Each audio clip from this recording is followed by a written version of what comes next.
कभी कभी इतिहास ऐसे किरदार पैदा करता है जो सिर्फ इंसान नहीं होते, वो एक विचार होते हैं। एक ऐसा विचार जो या तो दुनिया को बना सकता है या उसे पूरी तरह तबाह कर सकता है। 20वीं सदी में एक ऐसा ही नाम उभरा, एडोल्फ हिटलर। एक ऐसा इंसान जो खुद को मुक्तिदाता समझता था, लेकिन दुनिया ने उसे तानाशाह कहा।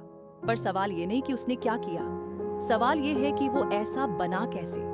एक फेल हुआ आर्टिस्ट, एक गरीब सैनिक, आखिर कैसे बना मानवता का सबसे बड़ा अपराधी।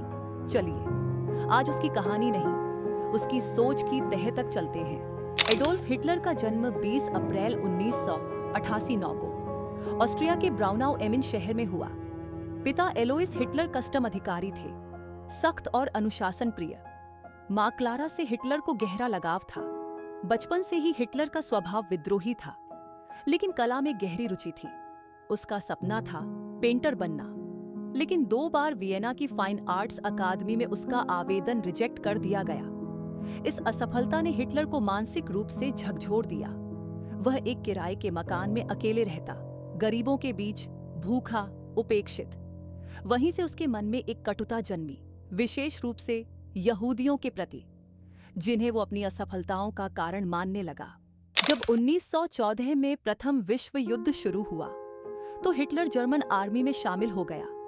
फ्रांस के मोर्चे पर लड़ते हुए उसे आयरन क्रॉस जैसे सैन्य सम्मान भी मिले। लेकिन 1918 में जर्मनी की हार ने उसे तोड़ दिया। उसे लगा जर्मनी को हराया नहीं गया, बल्कि भीतर से धोखा दिया गया, यहूदी, समाजवादी और कम्युनिस्टों द्वारा।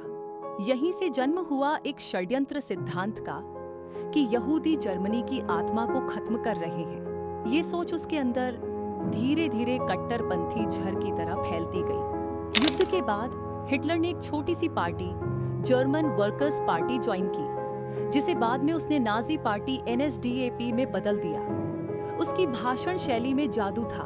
वो लोगों की भावनाओं को भड़का सकता था, खासकर तबाह हो चुकी अर्थव्यवस्था, बेरोजगारी और वर्साई की अपमानजनक संधि के खिलाफ।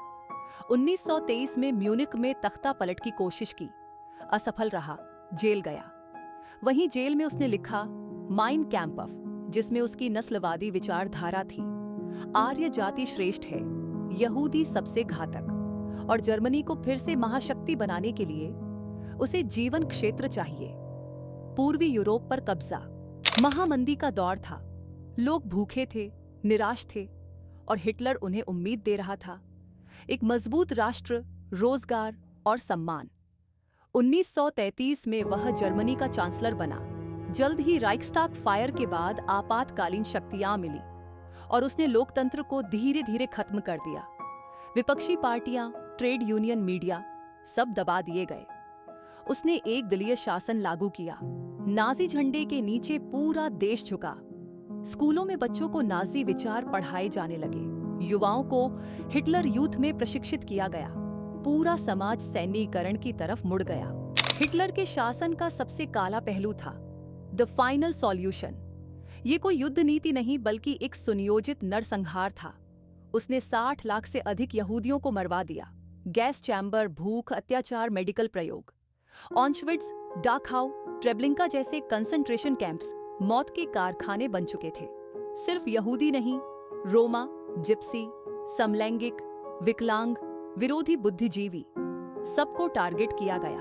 1939 में पोलैंड पर हमला कर हिटलर ने विश्व युद्ध छेड़ दिया।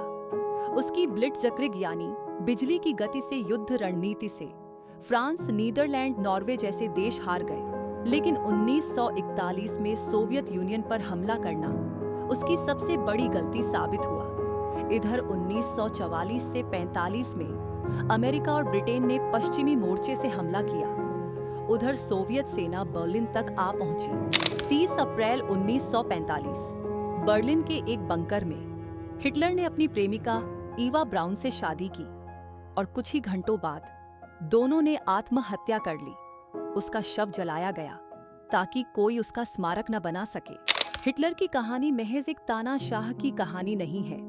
यह उस अंधेरे की कहानी है जो तब आता है जब सत्ता, घृणा और झूठ का मिश्रण बनता है, जब लोग डर के नाम पर आजादी छोड़ देते हैं और किसी एक व्यक्ति को भगवान बना देते हैं। हिटलर मर गया, पर उसका विचार आज भी जिंदा है, नफरत में, नस्लवाद में और कट्टरता में।